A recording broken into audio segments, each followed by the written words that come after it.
I do remember on Christmas Eve hearing the bells, and we thought it was Santa's sleigh, and it really seemed like bells from Santa's sleigh. And I remember where the bed was placed in the bedroom and everything.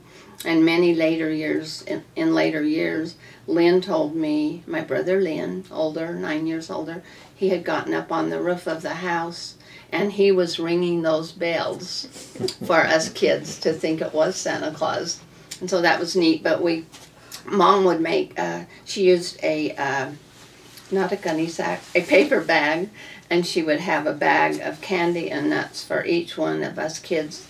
And she made every bag exactly even, and I could hear Mom dropping the nuts and the candy into each bag as she made our bag of candy of nuts, and how neat that was. Oh, and Loy and Merle and I always would tell each other one thing that we know that somebody was giving us for Christmas before we went to bed. And I was at the basement door, and Loy and Merle were going downstairs, and Merle just told me, one thing I know you're getting is a ring. And that was pretty exciting in those days because you didn't have rings when you were little. We'd decorate the tree with lead icicles. They were made out of lead in those days, so they were really heavy. And sometimes the older brothers would take a bunch of the icicles and roll them up in a ball and shoot and use it for a ball, because it was pretty heavy and it could hurt. Sweet brothers. And our Christmas tree always was real. Yeah. They would go to the mountains to get the Christmas tree, right? Right. You got it. And then we would wait forever for Dad to put a stand on the tree because he was so busy. And the tree was out in the milk house laying there. And every time I passed it, I could just imagine decorating the tree. And when Loy got old enough, he started making the stands for the Christmas tree. So we got to put it up a little bit earlier.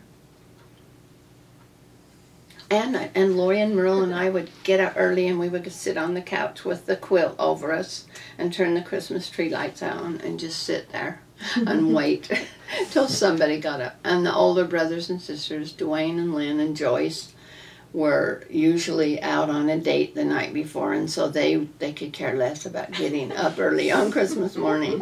So we had to sit there and wait and wait. And wait. Yeah, I remember that. You got a good memory, Kay. Betty, anything you can remember about Christmas? Yes, I remember Dad always used to say, "You better get to bed, old Santa Claus won't come." And he used to say, "What I'm going to do, I'm going to rope him this year and tie him up." Those kind of stories used to kind of bother me. Dad, you would do a thing like that. You know, but we always had really nice Christmases. Mom made sure Donna didn't like dolls very well. But Mom always gave other girls a pretty doll. And I think Donna got a doll or two. Always got a pretty doll and some pretty jewelry. And the boys got guns and holsters and ice skates and all of that stuff. But yeah, we had Mom worked so hard. And I catch myself doing the same thing. I have all these grandkids, and I think every one of them's got to have something.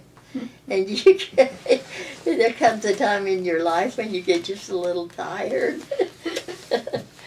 But anyway, we had very nice Christmases.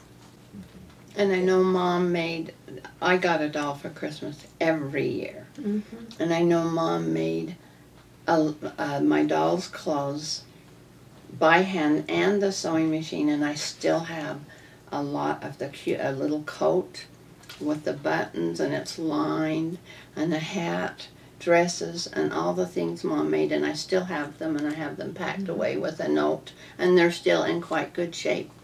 But she went all that work to make clothes just for a doll.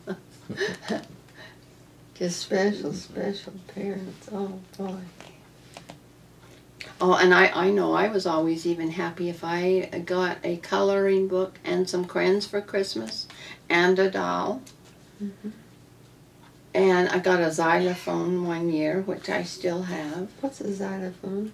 You use little sticks and it plays music. Okay. And but anyway, when I wrote down my gifts, I would write as many. I mean, if I got 5 pair of stockings, I would write each one, because my friends across the river, sometime they maybe got really expensive things, and maybe mine weren't always real expensive, even though they were exactly what I wanted, and I loved everything. But I would write my list and make it be a lot of numbers.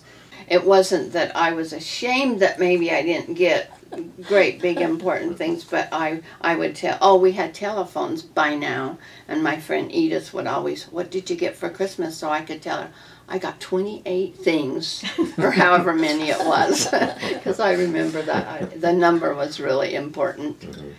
And and Loy, Kaye, and Merle, being as there were 3 of us, we would sometimes have fights, like 2 would be against 1, like Loy and Merle might be mad at me for a whole day, and then they would follow me around and mimic me. This is a Christmas story.